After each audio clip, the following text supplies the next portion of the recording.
Assalamualaikum warahmatullahi wabarakatuh. Masuk pertemuan 10, perancangan program untuk masalah bisnis. Di sini pokok pembahasannya adalah yang pertama, teknik perancangan program berorientasi bisnis ada dua, yaitu teknik perancangan file atau database dan teknik perancangan program. Contoh kasus yang kedua yang akan dibahas adalah contoh kasus serta penggunaan perancangan file dan program. Teknik perancangan program berorientasi bisnis itu dijelaskan dengan beberapa teknik perancangan program di dalam sebuah pemrograman terstruktur untuk mendukung proses pembangunan atau pengembangan sistemnya. Kemudian teknik perancangan file atau database biasanya dalam bentuk spesifikasi file, sedangkan teknik perancangan program dalam bentuk spesifikasi program. Kemudian adapun mengenai langkah-langkah di dalam perancangan file, yang pertama, menentukan banyaknya jumlah kebutuhan file yang nanti akan digunakan. Biasanya didapat dari dokumen input beserta dokumen outputnya. Dokumen input berupa data barang, data supplier, data transaksi, dan sebagainya. Sedangkan kalau untuk dokumen output biasanya berupa struk dan bisa juga berupa laporan. Banyaknya file yang dibutuhkan oleh sistem berdasarkan dokumen input dan output tersebut, kemudian nanti akan dilakukan normalisasi atau pembuatan IRD. Jadi boleh pakai normalisasi, boleh menggunakan IR diagram. Kemudian yang kedua, menentukan parameter dari file yang akan dibuat. Jadi parameter ini adalah elemen-elemen yang dibutuhkan pada saat kita membuat file. Misalnya ada field apa saja, ada database apa saja, tabel apa saja, dan seterusnya. Kemudian selanjutnya sekilas tentang analisa program penggajian. Jadi di sini ada contoh sebuah program penggajian di mana sebuah aplikasi yang melakukan proses penghitungan gaji pegawai. Dengan dasarnya adalah menginput data absen, menginput data karyawan, kemudian menginput data penggajian dan sebagainya. Nah, proses aplikasi program penggajian ini dilakukan secara batch atau tunda karena tidak dilakukan setiap hari atau setiap terjadi transaksi. Biasanya untuk aplikasi program penggajian ini dilakukan per periode atau setiap bulan. Nah, input yang dibutuhkan ada data absen harian, kemudian ada juga data karyawan, setelah itu ada data gaji dan sebagainya. Data jabatan dan seterusnya. Kemudian proses yang harus dilakukan adalah proses perhitungan gaji, di mana parameternya ada tunjangan pegawai, ada gaji pokok, ada lemburan, kemudian potongan apa saja yang harus diberikan kepada pegawai dan seterusnya. Output yang nantinya akan dihasilkan itu berupa laporan gaji bulanan dan slip gaji untuk pegawai. Oke, di sini ada contoh tabel pegawai di mana di dalam spesifikasi file itu ada yang disebut dengan elemen data. Elemen data ini adalah isinya yang biasanya digunakan dalam pemrograman.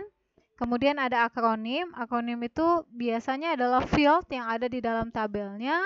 Kemudian tipenya itu tipe data dari si akronim tersebut. Apakah datanya diisi teks, diisi angka, atau diisi teks dan angka. Nah, kalau untuk tipe data ini selain teks ada juga varchar, kemudian ada integer, ada long int, double, real, dan sebagainya. Itu adalah tipe data. Kemudian panjangnya ini adalah berapa digit angka yang nantinya akan diinput ke dalam akronim tersebut. NIP misalnya 6 digit berarti panjangnya 6. Kemudian keterangannya PK itu adalah singkatan dari primary key. Nah, jumlah panjang record itu adalah jumlah dari keseluruhan panjang dalam satu tabel. Contohnya di sini 6 ditambah 25 ditambah 50 dan seterusnya sampai dengan akronim yang terakhir. Oke, di sini untuk parameter file, yang pertama ada nama file. Nama file ini tadi digunakan pada pemrograman. Contohnya ada file pegawai, file lembur, dan sebagainya. Kemudian kalau akronim file itu digunakannya pada tabel atau database, tabel pegawai, tabel lembur, tabel absensi, dan seterusnya. Kemudian kalau kode file itu biasanya nama yang dibuat pada saat filenya digambarkan dalam bentuk diagram atau normalisasi. Tabel pegawai, tabel lembur itu pada saat pembuatan normalisasi. Kemudian ada tipe file. Tipe dari tabel ini ada yang disebut dengan file master. Kalau file master itu dia bisa berdiri sendiri tanpa ada hubungan dengan tabel yang lain. Contohnya seperti tabel barang, tabel supplier, itu dia bisa berdiri sendiri. Sedangkan kalau file transaksi biasanya berhubungan dengan relation antara satu tabel dengan tabel-tabel yang lainnya. sehingga bisa membentuk satu tabel baru. Kemudian file laporan, ini isinya biasanya laporan dari transaksi atau dari gabungan tabel-tabel yang lain atau file yang lain. File history itu berarti file-file yang sudah dibuka sebelum-sebelumnya. File backup berarti backup data. Kemudian ada file kerja dan file library. Nah, untuk panjang record sendiri ini didapatkan dari jumlah keseluruhan panjang dari setiap akronim yang ada di dalam satu tabel. Kemudian organisasi file digunakan pada saat menyimpan data ke dalam tabel. Biasanya indeksnya adalah indeks sekuensial. Kemudian akses file, ini cara kita mengakses tabelnya, apakah secara terurut dari awal sampai akhir, ataukah bisa diakses secara random, dan sebagainya. Kemudian kalau untuk media penyimpanannya sendiri, karena di dalam laptop, berarti media filenya itu berupa hard disk. Sedangkan field key itu adalah field yang menjadi kunci, itu dalam satu tabel biasanya ada satu field yang menjadi primary key, selebihnya itu adalah field biasa atau field dengan virgin key. Kemudian software yang dipakai bisa Microsoft Access, bisa MySQL, dan sebagainya. Oke, ini adalah pembahasan tentang parameter yang berhubungan dengan file atau database. Kemudian yang kedua itu adalah perancangan program. Jadi yang berhubungan dengan programnya. Sebelum kita membuat program, biasanya kita butuh database. Nah, di sini kalau yang berhubungan dengan program, biasanya menentukan banyaknya jumlah kebutuhan program yang akan dibuat. Berarti nanti si programnya ada berapa form, kemudian ada berapa file yang akan dipakai. Biasanya digambarkan dengan menggunakan diagram HIPPO. Jadi untuk secara keseluruhan menggunakan diagram HIPPO, sedangkan untuk setiap form nanti dijelaskan dengan menggunakan flowchart. Kemudian yang nomor 2, menentukan parameter dari program yang akan dibuat. Sama, parameter di sini adalah elemen-elemen yang dibutuhkan dalam programnya. Kemudian selanjutnya, parameter program meliputi hal-hal sebagai berikut. Yang pertama ada nama program. Jadi nama filenya itu apa, nama programnya apa. Jadi secara keseluruhan project tersebut di-save-nya dengan nama apa, itu adalah nama program.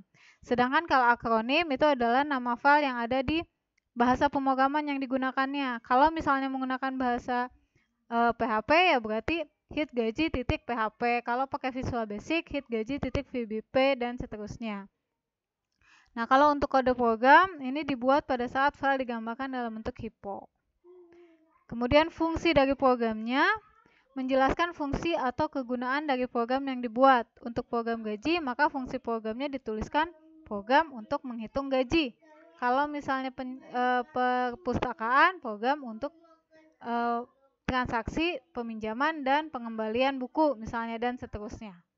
Bahasa pemrograman yang digunakan itu ada banyak, jadi contohnya di sini adalah Visual Basic 6, bisa juga menggunakan Java atau bahasa pemrograman yang lain. Ada VB.NET, ada C-Crash, dan seterusnya.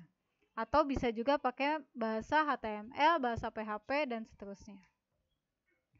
Program flowchart di sini digunakan untuk menggambarkan biasanya satu form. Digunakan menggunakan flowchart. Alur dari setiap formnya itu mulai dari menginput data, menyimpan data, mengedit, dan sebagainya itu digambarkan menggunakan flowchart. Sedangkan untuk proses program, itu menjelaskan secara rinci isi dari proses program termasuk penjelasan dari si command button-nya ketika command button-nya dijalankan. Oke, di sini ini adalah membahas tentang teknik perancangan program dan teknik perancangan file.